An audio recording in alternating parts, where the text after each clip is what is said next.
Génesis 2, versos 1 al 3. Vamos a leer esta porción en el nombre del Padre, del Hijo y del Espíritu Santo. Amén. Fueron pues acabados los cielos y la tierra y todo el ejército de ellos, y acabó Dios en el día séptimo la obra que hizo, y reposó el día séptimo de toda la obra que hizo. Y bendijo Dios al día séptimo y lo santificó, porque él reposó de toda obra que había hecho en la creación. Así esta predicación está titulada Hacia un futuro reposo. ¿Sabe, hermano, que la imagen de Dios en el ser humano ha sido corrompida por el pecado? Y desde su nacimiento cada uno de nosotros cargamos una naturaleza inclinada hacia el mal y propensa a múltiples desvíos. ¿Verdad? Esa es la historia de nuestras vidas. Como alguien dijo algo cierto, el corazón del ser humano es una fábrica de ídolos, siempre inventando sustitutos baratos para ocupar el lugar que solo le corresponde a Dios. También nosotros somos expertos en el autoengaño. Vemos con claridad las fallas de otros, pero permanecemos ciegos a las nuestras. También a causa de nuestro orgullo, caemos fácilmente en la autosuficiencia, creyendo que podemos resolver nuestros propios problemas sin Dios. Y a veces nos decimos para justificar, es que yo soy independiente. Solemos decir, ¿verdad? Como si esa independencia justificara nuestra necedad. Junto con esta autosuficiencia también aparece el afán. Es un esmero desbalanceado que nos consume en las cosas pasajeras, de cosas de poca o nula importancia eterna. ¿Usted no ve a su alrededor, hermano? Mire a sus vecinos, mire hasta quizás a sus familiares, cómo están esmerados en las cosas que no importan, ¿verdad que sí? Cómo desperdician su tiempo, desperdician sus recursos.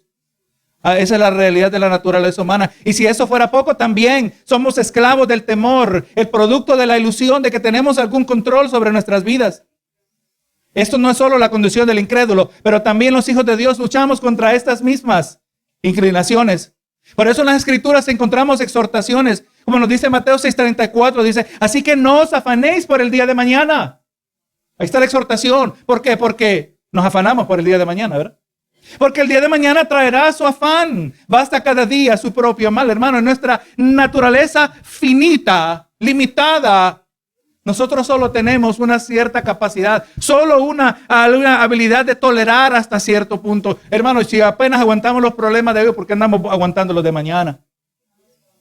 También en Filipenses habla algo relacionado. Dice, por nada estéis afanosos, si no sean conocidas vuestras peticiones delante de Dios, en toda oración y ruego con acción de gracias. Aunque hemos nacido de nuevo, el poder absoluto y el poder absoluto del pecado ha sido quebrantado. Eso quiere decir que ahora somos libres para no pecar, ¿verdad? El poder absoluto ha sido quebrantado, pero nuestras inclinaciones pecaminosas no han desaparecido. Antes de Cristo no teníamos otra opción que pecar. Como dice Juan 8:34, Jesús le respondió, de cierto os digo que a todo aquel que hace pecado, esclavo es del pecado. Pero ahora en Cristo nosotros vivimos una batalla diaria. Unos días son más difíciles que otros, pero todos formamos parte, ¿verdad?, de esta misma lucha espiritual. Eso nos describe a todos nosotros.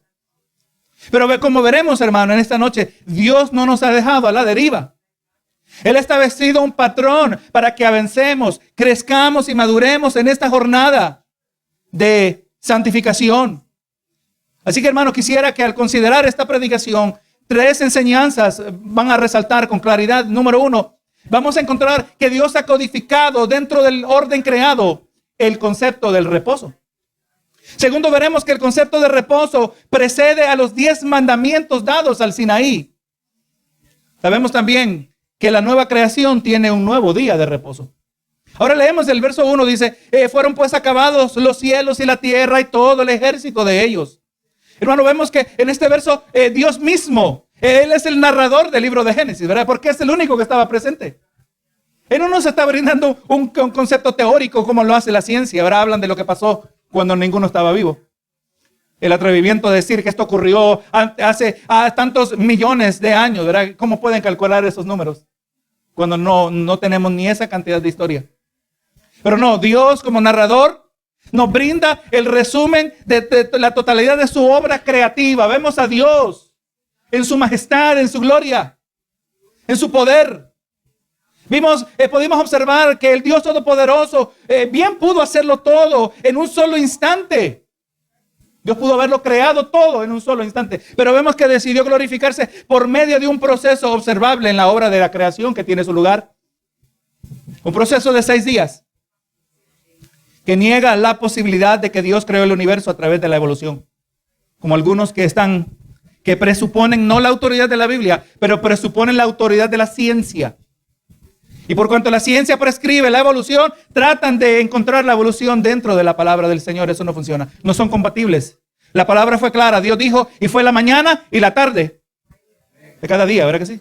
Indicando que 24 horas. ¿Y por qué podemos creer nosotros que eran 24 horas? Porque la audiencia original, que era Israel, no pensó en eras, ¿verdad que sí? Ellos no estaban pensando en evolución.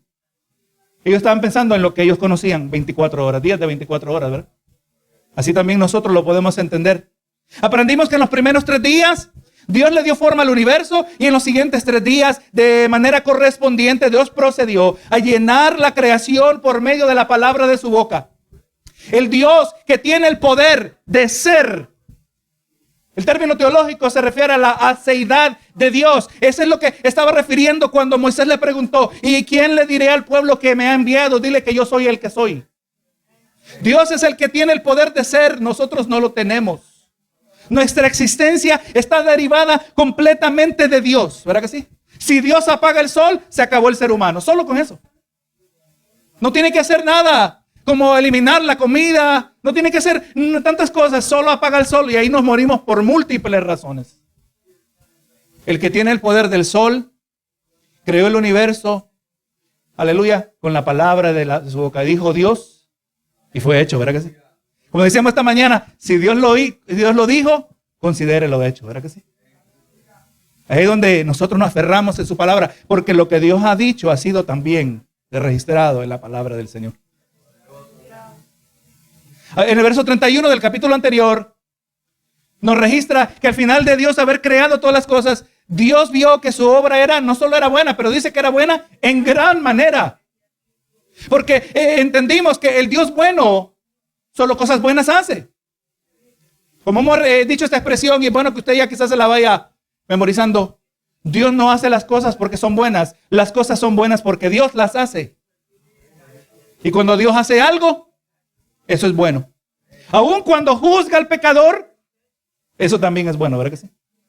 Cuando Él juzga, cuando bendice, cuando perdona, cuando condena, cuando derrama su furia, cuando muestra ternura, todo lo que Dios hace es bueno, porque Él es perfecto.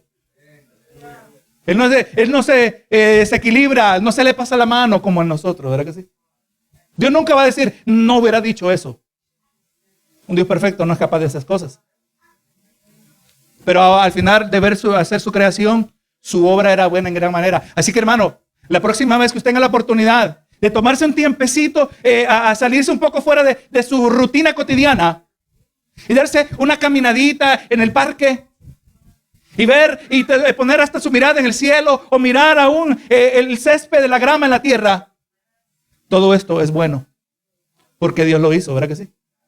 Todo es bueno. Mira cuántas cosas buenas Dios ha hecho. Escucha a los pajarillos, eso es bueno. ¿Verdad que sí? Ver el soplar del viento, las nubes y del cielo. Todo eso es bueno. Es bueno en gran manera. El Dios bueno quiere que participemos de cosas buenas, hermano. Dios no es un aguafiestas que nos quiere privar. No, hermano. Dios es un Dios que quiere hacernos partícipes de lo mejor de Él. Eso es lo que estamos viendo desde Génesis. Eso quiere decir que la benevolencia que caracteriza a Dios es una que resultó en la creación de lo que estamos llamando el macrocosmos, tanto como el microcosmos. Donde Dios fue glorificado en colocar a la más distante estrella a millones de años luz. ¿Qué es un año luz? El año luz es la cantidad de millas que viaja la luz en un año. Y la luz viaja, si recuerdo bien, a 186,000 millas por segundo. No me pregunte cuánto es eso en un año luz.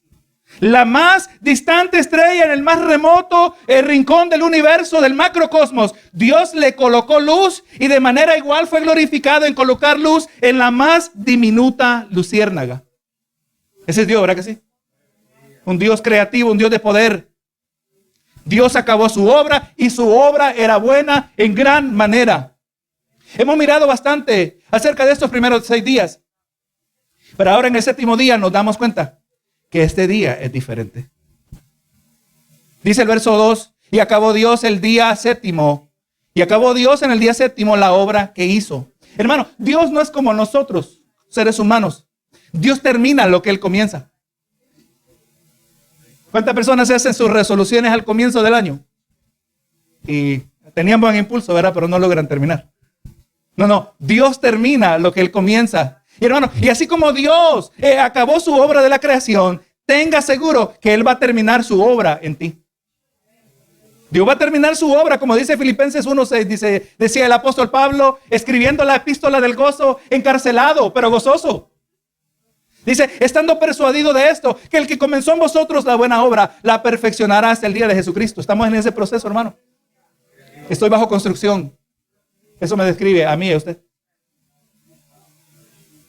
Esta es nuestra gran esperanza, que Dios no dejará a medias el trabajo que Él está haciendo en nosotros. Pero, ¿qué le digo, hermano? Tenga paciencia por la obra de Dios que Él está llevando a cabo en usted. Tenga paciencia con sí mismo porque Dios la tiene con nosotros. Quisiéramos ver el progreso más rápido, pero más rápido quizás no significa duradero. Se tarda porque es duradero, ¿verdad? La obra que el Señor hace en nosotros. Ahora en todo esto, hermano, como ya mencionamos, no podemos olvidar la audiencia original. La audiencia original de este libro, del Génesis, era la primera generación del pueblo de Israel que había salido de Egipto. Y ahora se encontraba en el desierto y se encontraban destinados hacia la tierra prometida. Los cuales habían sido liberados después de siglos de esclavitud. Solo conocían la esclavitud. ¿Se puede imaginar? Mamá, nosotros somos esclavos, sí. ¿Y tú eres esclava, mamá? Sí. ¿Y abuelo es esclavo? Sí. ¿Y su papá era esclavo? También.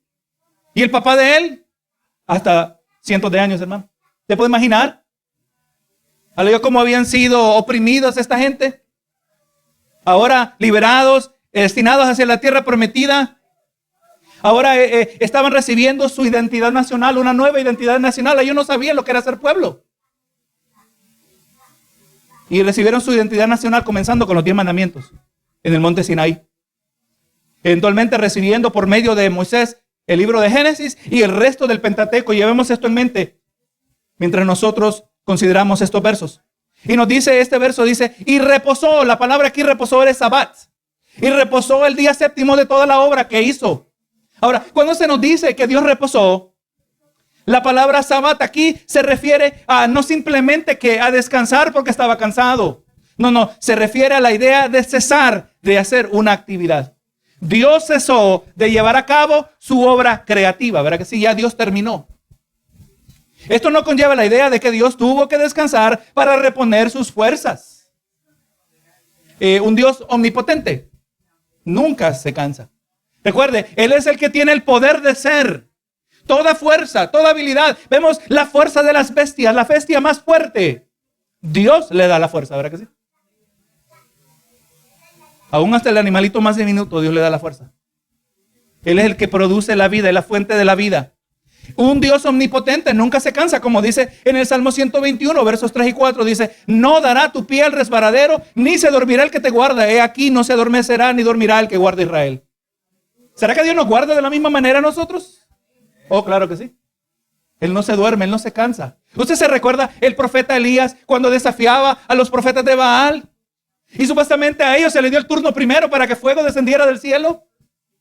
Y el profeta se burlaba de ellos. Mira, griten más fuerte.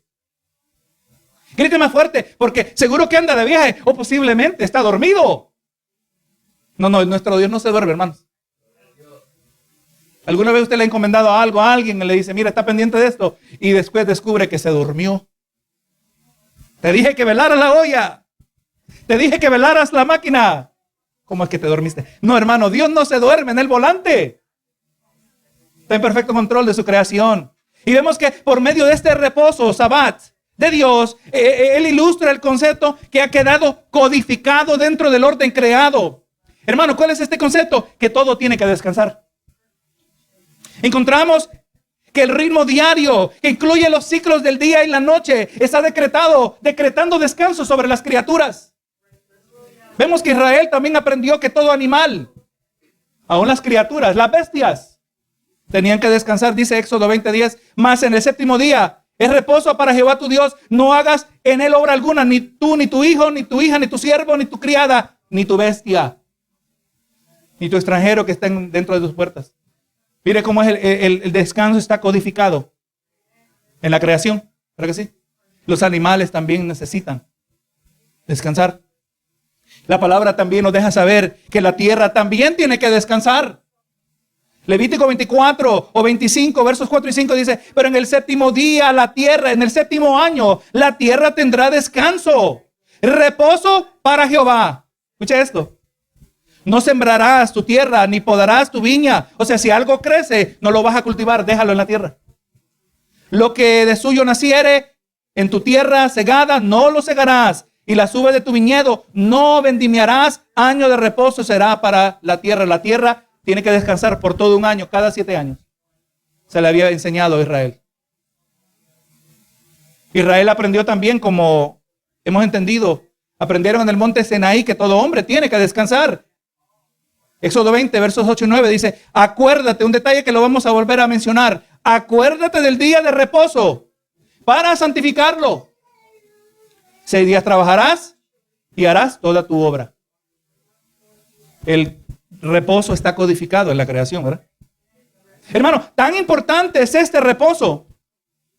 El reposo que Dios prescribió, que Dios castigó a Israel por no permitir que la tierra descansara. Esa es una de las razones por las cuales Dios envió al profeta Jeremías, que proclamó que venía juicio de parte de Dios a través de los babilónicos. Y la acusación es que ellos no habían dejado que la tierra tuviese su reposo. Segunda de Crónicas 36:20 dice, los que escaparon de la espada fueron llevados cautivos a Babilonia y fueron siervos de él y de sus hijos hasta que vino el reino de los persas, para que se cumpliese la palabra de Jehová por boca de Jeremías. Hasta que la tierra hubo gozado de su reposo. Hubo gozado de reposo porque todo el tiempo de su asolamiento reposó hasta que los 70 años fueron cumplidos. Mire cómo había desobedecido Israel. Cada 7 años la tierra descansaba un año. Pasaron 7, la tierra no descansó. Pasaron 14, la tierra no volvió a descansar. Ya se acumularon 2, ¿verdad? Pasaron 21, ahora se han acumulado 3. Se acumularon 70 años, hermanos. 77 habían desobedecido y dijo Dios, la tierra tiene que descansar. Y la tierra descansó. Podemos decir, como vamos a afirmar, el hombre tiene que descansar o el Señor lo va a hacer descansar. Vamos a mirar eso, ¿verdad? Vemos que claramente el concepto del Sabbat, el descanso, quedó claramente establecido en la mente, práctica e identidad nacional de Israel. Pero en todo esto viene una pregunta muy lógica. ¿Qué tiene que ver esto con nosotros? Nosotros que somos la comunidad del nuevo pacto, nosotros no somos Israel. Alguno dirá que bajo el Antiguo Testamento o bajo el Antiguo Pacto Israel recibió el día de reposo a través de la ley de Moisés, como parte de los 10 mandamientos. Pastor, eso es para Israel, no para nosotros. Y también podría decir que desde el día que nació la iglesia, en el día de Pentecostés, registrado en Hechos 2, la iglesia ya no está bajo la ley mosaica, pero está bajo la gracia. Es más, eso mismo es lo que dice Romanos 6, 14 y 15. Dice, porque el pecado no se enseñoreará de vosotros, pues no estás bajo la ley, sino bajo la gracia. ¿Qué pues? ¿Pecaremos porque no estamos bajo la ley, sino bajo la gracia? En ninguna manera. Entonces podemos decir, nosotros no estamos bajo la ley, estamos bajo la gracia. Y si no estamos bajo la ley, el día de reposo solo le aplica a Israel y no nos aplica a nosotros. Entonces, si es que no estamos bajo la ley, pero bajo la gracia, ¿será que esto quiere decir que los 10 mandamientos ya no están vigentes? ¿Será que ahora se puede matar? ¿Se puede mentir? ¿Se puede robar? Obviamente no, ¿verdad? Es posible que una mayoría de creyentes negaría que los mandamientos han dejado de ser aplicables, pero al mismo tiempo argumentarían que el cuarto mandamiento es algo del pasado. A mí se me enseñó eso. Pastor, ¿y por qué no celebramos, observamos el cuarto mandamiento donde dicen no te acordarás del día de reposo? Es que eso era de la ley. Los 10 mandamientos también eran de la ley. Ahora entendamos esto, hermanos. La ley se puede dividir en 3 categorías. Cuando la Biblia dice ley, aleluya, bien puede referirse a muchas cosas. Pero la ley se puede dividir en 3 aspectos. El aspecto ceremonial, donde ofrecían sacrificios. El aspecto civil, donde las leyes Dios le había dado a Moisés para que gobernaran sobre la nación de Israel. Una teocracia, ¿verdad? Se dice, donde Dios gobernaba directamente. El aspecto ceremonial, el aspecto civil y ahora el aspecto moral, el cual es los 10 mandamientos. La triple división de la ley. Sepa también que la expresión la ley, cuando aparece a lo largo de las escrituras, bien puede referirse a la totalidad del Antiguo Testamento, bien puede referirse, dependiendo del contexto, solo a los 5 libros de Moisés. Es más, en ocasiones se refiere a partes de los libros de los Salmos. Hay que cuidadosamente mirar de qué está hablando el autor en ese momento. Pero ¿qué quiere decir? Que ya no estamos bajo la ley, sino bajo la gracia. Bueno, aleluya, la palabra establece, en el libro de los Hebreos nosotros lo entendemos claramente. Ya nosotros no estamos ofreciendo sacrificios.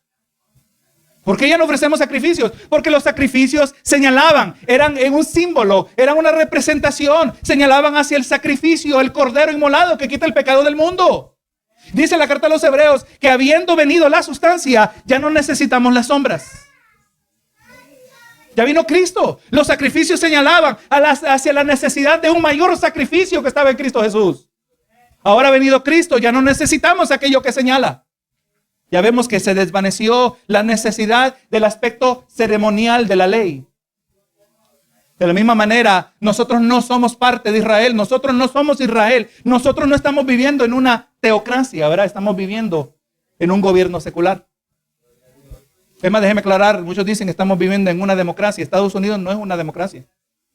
Estados Unidos es una república constitucional, muy diferente. Por cuanto nosotros no somos Israel, por cuanto no estamos viviendo en una teocracia, los aspectos civiles de la ley, las leyes de restitución, no aplican de la misma manera. Lo único que queda es el aspecto moral. Así que, por cierto, ya no estamos bajo la ley, el aspecto ceremonial, el aspecto civil, pero el aspecto moral tenemos que reconocer que todavía sigue vigente, los 10 mandamientos. Sin los 10 mandamientos el hombre no sabe lo que es pecado.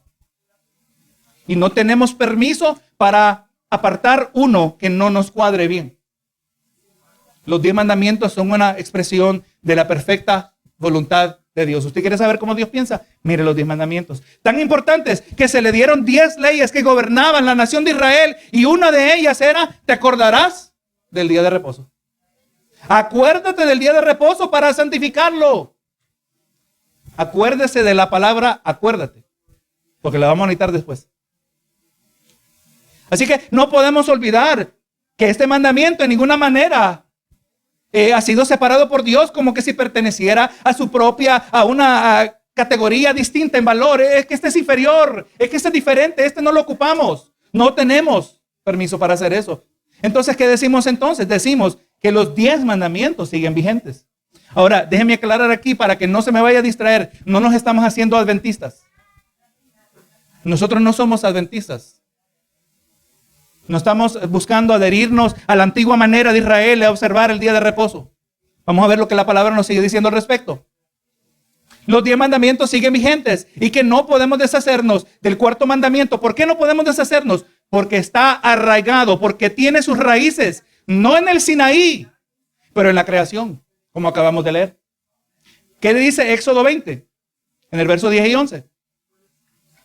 Dios les da el mandamiento, pero les dice, ¿por qué les da el mandamiento? Dice, mas el 7º día es reposo para Jehová tu Dios. No hagas en él obra alguna, ni tu hijo, ni tu hija, ni tu siervo, ni tu criada, ni tu bestia, ni tu extranjero que está dentro de tus puertas, porque en 6 días hizo Jehová los cielos y la tierra, y el mar y todas las cosas que en ellos hay. Y reposó en el 7º día. Por tanto, Jehová bendijo el día de reposo y lo santificó. Ese es un mandamiento peculiar en términos de que Dios trae una explicación que va más allá del monte Sinaí.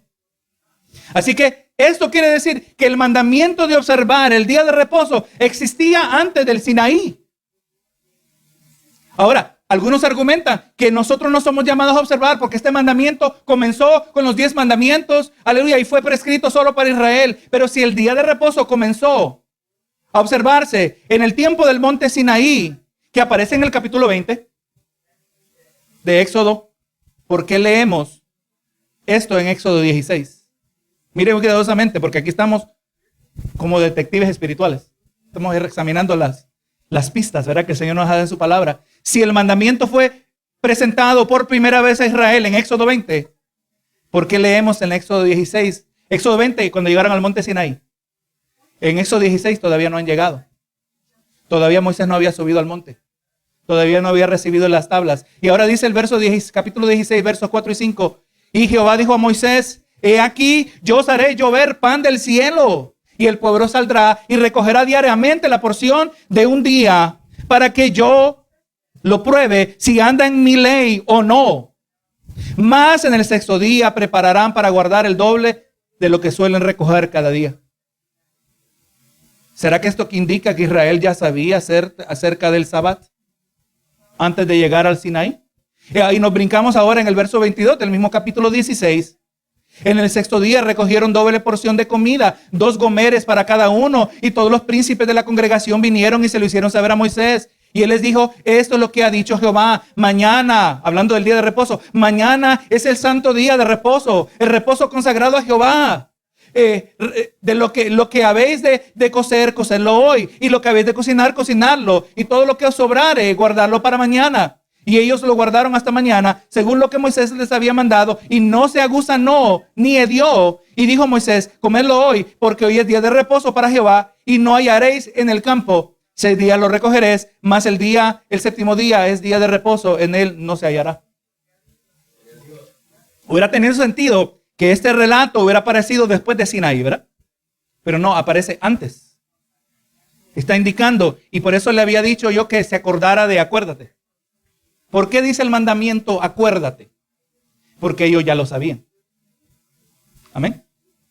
Entonces vamos mirando que este mandamiento, que aparentemente había sido prescrito solo para Israel, ahora vemos que es uno de 10 mandamientos que siguen vigentes, porque esta es la perfecta voluntad de Dios. Y encontramos que no solo son vigentes, pero que el cuarto mandamiento tiene sus raíces hasta la creación, aquí donde estamos leyendo en el libro de Génesis. Como ya vimos, este mandamiento, gloria a Dios, está vigente desde la creación. Y ahora vemos en el verso 3. Y bendijo Dios, ahora volviendo a Génesis 2, en el verso 3 dice: y bendijo Dios al día séptimo. Vemos que a lo largo de la narración de este narrativo de la creación, Dios bendijo los animales. Lo vimos en el capítulo 1, ¿verdad? Dios bendijo los animales concediéndoles la habilidad de multiplicarse. Esto era bueno, ¿verdad que sí? Dios bendijo al hombre y de la misma manera le concedió ser fructífero y multiplicarse sobre la tierra y señorear toda la creación. Pero ahora vemos que Dios bendijo el día séptimo. No se nos dice esto de los días anteriores. Este día es diferente, ¿verdad que sí? Dios bendijo a los animales que fueron creados en cada respectivo día. Dios bendijo al hombre para que se multiplicara. Pero vemos que el séptimo día era diferente. Dios bendijo el día. Y de la misma manera que los animales, al bendecir el séptimo día, ese día resulta para el beneficio de la creación. Cuando Dios bendijo los animales fueron beneficiados, ¿verdad que sí? Pudieron reproducirse, la vida se seguía expandiendo, el ser humano se le dio lo mismo, y todo para el beneficio de la creación. Y ahora se bendijo el séptimo día también para el beneficio. Y nos dice también que lo santificó. ¿Será que los otros días eran profanos? ¿Estaban sucios los otros días? Claro que no, pero este día es especial. Está diciendo ahora, ciertamente Dios quiere que sepamos que este día es especial porque ha sido consagrado.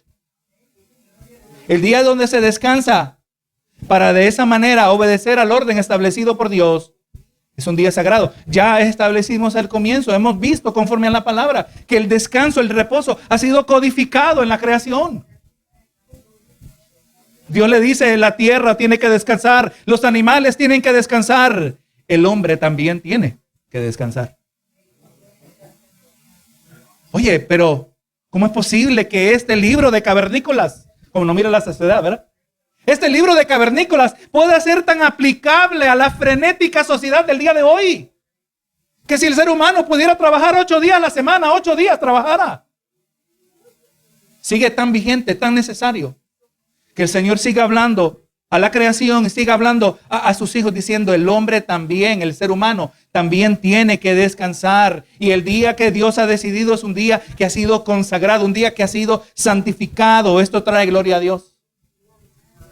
Porque Él reposó de toda la obra que había hecho en la creación.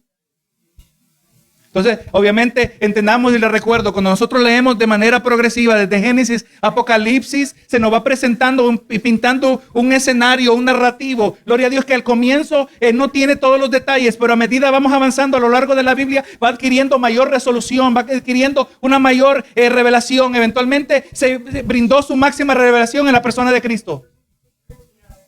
El Nuevo Testamento todo lo revela acerca de Cristo, ¿verdad que sí? Entendemos el Evangelio. Comenzamos que, aleluya, no se entendía el peso, la magnitud en el libro de Génesis. Pero a medida que vamos entendiendo, esto se iba dirigiendo aún también para nosotros en los tiempos modernos. En Isaías leemos, mire lo que dice Isaías. Isaías 46, 9 y 10 dice: acordaos de las cosas pasadas, desde los tiempos antiguos. Porque yo soy Dios y no hay otro Dios, y nada hay semejante a mí. Que anuncio lo por venir desde el principio y desde la antigüedad lo que aún no era hecho. Que digo, mi consejo permanecerá y haré todo lo que quiero. Diablo, escucha eso. El Señor hará todo lo que Él quiere. El Señor hará en mí, hará en usted todo lo que Él quiere. ¿Patalee el diablo? No patalee. Él no manda. No manda el hombre. Dios dice: haré todo lo que quiero. Hermano, Dios se jacta de su habilidad de anunciar el futuro desde el principio. Por cuanto la historia de la creación, de la raza humana, marcha dentro de su potestad. La historia de la humanidad es la historia de Dios. Vemos también, encontramos que en Génesis 3, Dios dijo, ¿verdad?, en Isaías, que anunció lo por venir desde el principio. Aquí encontramos en Génesis 2:3, que Dios por medio de su reposo está señalando hacia un futuro reposo en Cristo Jesús. Ahí está el punto clave, hermanos. Ahí donde queríamos llegar. El reposo de Génesis capítulo 2, verso 3, señala hacia un futuro reposo en Cristo Jesús. Ese es el que nosotros queremos, hermano. Ese es el que anhela nuestras almas. Vemos que el autor del libro de los Hebreos dice lo siguiente en Hebreos 4, 9 y 10. Dice, por tanto, queda un reposo para el pueblo de Dios. Esas son palabras de esperanza, hermanos. En medio de un mundo que nos aborrece. En medio de un mundo que a causa de la mancha del pecado que ha contaminado toda la creación buena de Dios. Tenemos terremotos, tenemos inundaciones, tenemos huracanes, tenemos maremotos. Tenemos erupciones volcánicas, todo tipo de destrucción. Tenemos matanza, tenemos guerras. El Señor nos dice, pero queda un reposo para el pueblo de Dios. Síguese adelante. Este mundo te va a afligir. Jesús lo dijo, en el mundo tendréis aflicción. Pero por tanto queda un reposo para el pueblo de Dios. Porque el que ha entrado en su reposo, también ha reposado de sus obras, como Dios de las suyas. Ahora entendamos esto, hermano. El reposo de Dios opera en algo que ya hemos entendido, este concepto llamado el ya, pero todavía no. ¿Verdad que sí? El ya y el pero todavía no se refiere a experimentar algo en una presente dimensión, pero también esperando a una completa y futura expresión. La vida eterna existe dentro del ya y todavía no. Tenemos vida eterna ahora, pero sabemos que esto no es todo. Nos espera una mayor medida, una suprema medida de la vida eterna en la gloria venidera, ¿verdad que sí? Así vivimos nosotros. Nosotros vivimos en esta tensión entre el ya y el todavía no. Somos cosas lindas que están pasando en nuestras vidas. Grandes bendiciones el Señor nos está concediendo. El Señor nos ha perdonado de nuestros pecados, pero todavía no somos lo que llegaremos a ser.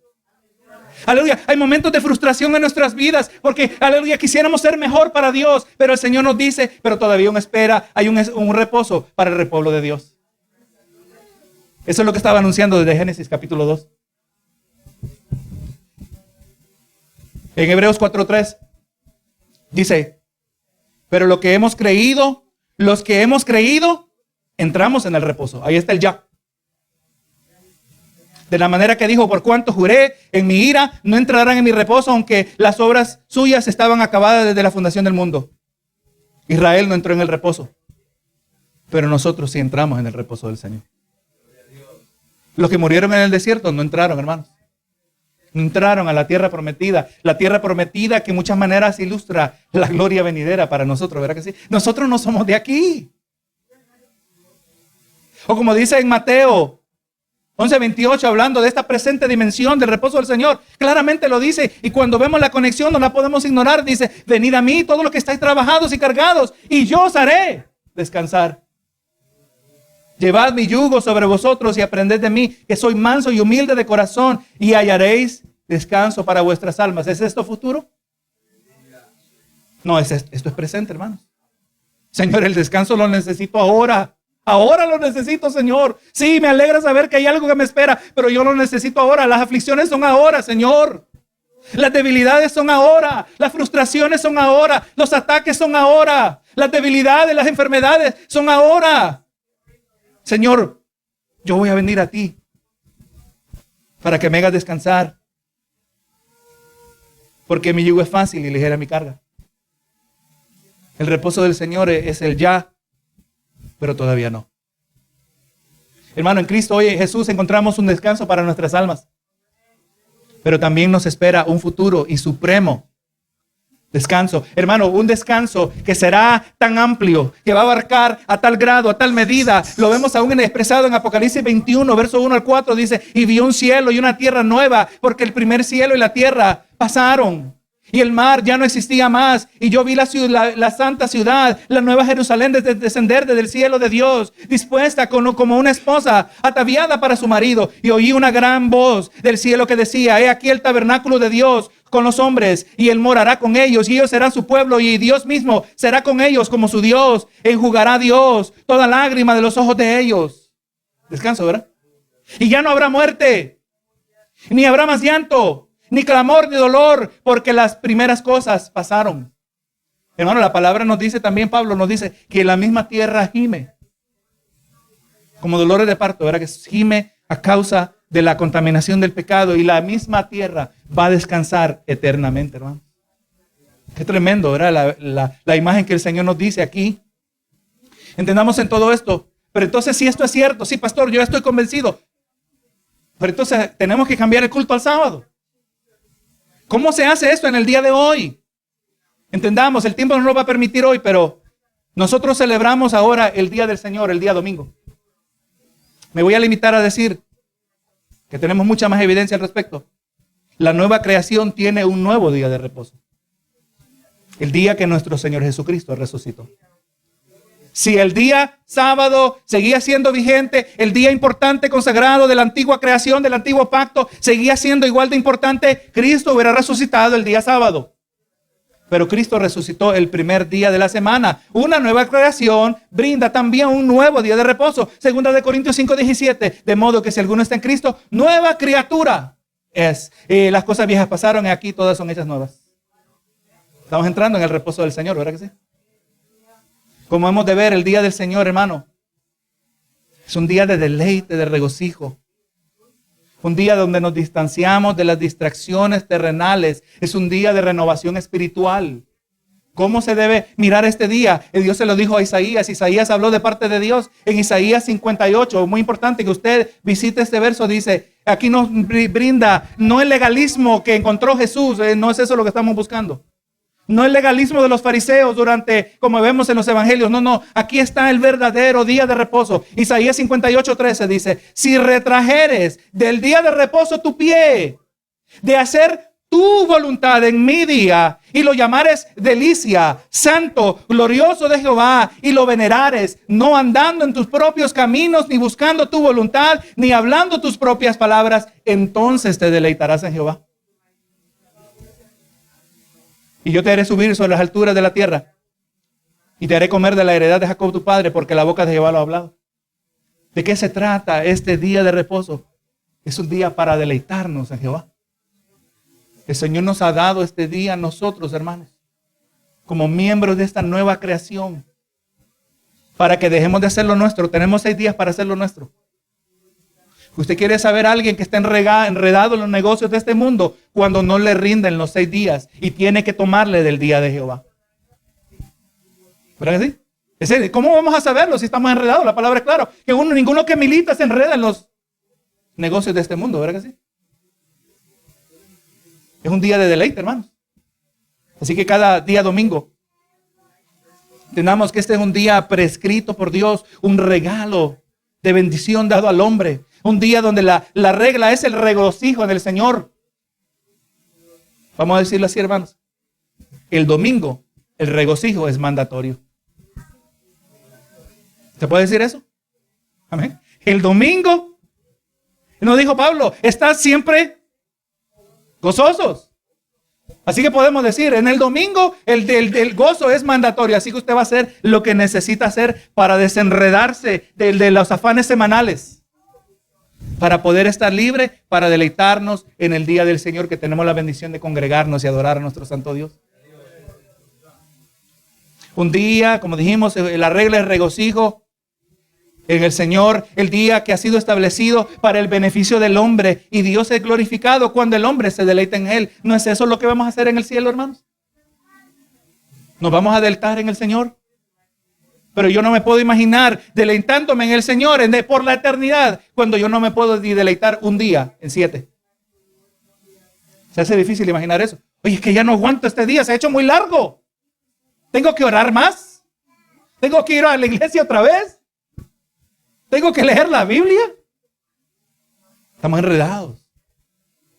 Pero hermano, Jesús dijo en Marcos 2:27, poniendo las cosas en perspectiva, también les dijo, el día de reposo fue hecho por causa del hombre, y no el hombre por causa del día de reposo. El día es para nosotros. Por tanto, el Hijo del Hombre es Señor aún del día de reposo. Tenemos que meditar sobre esto, hermanos. Tiene que haber graduales, pero presentes cambios en nuestra práctica. El día es el día de regocijarnos en el Señor. ¿Qué va a ocurrir en su vida, hermanos? Si usted se deleita en el Señor, se asegura, se esmera, aleluya, desenredarse de todas las cosas semanales y ocuparse en el Señor un día. ¿Qué va a ocurrir con su vida espiritual durante la semana?